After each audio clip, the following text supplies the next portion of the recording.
Moin derude, Kasper nede fra Smith Manøvre. Vi har fået et læs biler her. Jeg tænker lige, vi skal løbe igennem dem. Der er nogle fede nogen iblandt.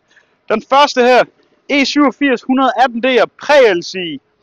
Men hvis I kommer med herover og ser, så har den et M-Sports rat. Jeg kan lige hæve lidt af det her klisterværk her tilbage. Og en brun læderkabine. Der er ikke mange af dem her med læderkabiner, så hvis du står og gerne vil have en læderkabine til en E87, så er det her nok en af de få muligheder, du har. Dertil har den hi-fi, så der er de fede højtalere i den. Der står der en Harbo sodavand i kopholderen, så hvis man er hurtig, så kan man også få den. Den skal nok være billig, den er vist strukket halvt. Så er der en hvid E87, endnu en 118D'er, endnu en præ-facelift. Der er også masser af gode dele i den her. Super fin bil også. Det næste her, X3'er, første generation, E83'er. 3,0i. Så det er altså en M54'er. Der er en super fed kværn til dem af jer derude, der har en 330 eller sådan et eller andet. Den er med automatgear, og det er en X3'er, så den er sandsynligvis blevet behandlet lidt pænere end en 330i coupé. Det giver jo selv gæt jer til hvorfor.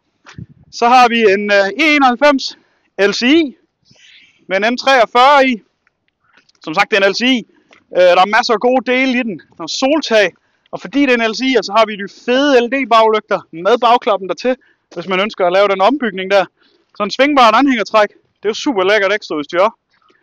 Så har vi en F31 her, med nogle store X5-fælde på. Den har de adaptive LED-forlygter. Super fede.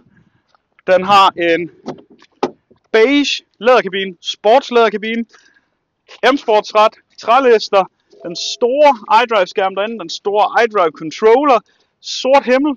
Så hvis der er nogen, der godt kunne tænke sig efter mig til noget af det, så er der noget her. Sidst, men ikke mindst, så har vi dobbelt op på 535D'er, uden nogen skader som sådan. Den første her, ingen skader, M-Tech, stor kabine, memory, køl, det er komfortsæderne. Vi har et M-Sports rat herinde, Pre-LC M-Sports rat, de er lidt anderledes, men også super fede.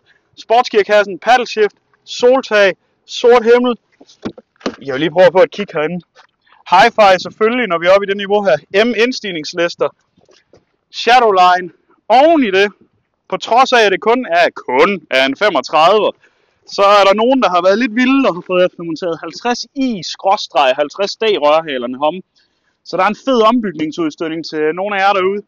Den næste år, endnu en 35D'er. Begge biler på M-Sport-fælde. Bemærk, den ene her på vinter, den anden på sommer. Så hvis man vil have en gang M-Sport-fælde både til om vinteren og til om sommeren, så er der et sæt her.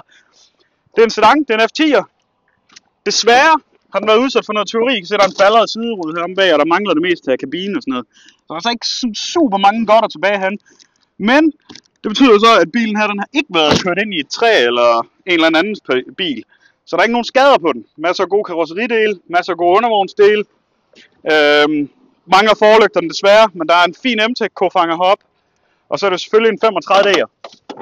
Så vi skal selvfølgelig også lige overse klaveret. Hvis der er nogen af jer, der mangler noget som helst til nogle af de biler her, så skal I sige til. De begynder stille og roligt at dukke op inde på hjemmesiden. Og der er jo kun stumperne fra de biler her, som I ser her. Så vi skal bruge noget af det. Så er det først til mølle. Giv os et kald, skriv os en mail, dukker op hernede i butikken, hvis det er. Så skal vi nok være behjælpelige.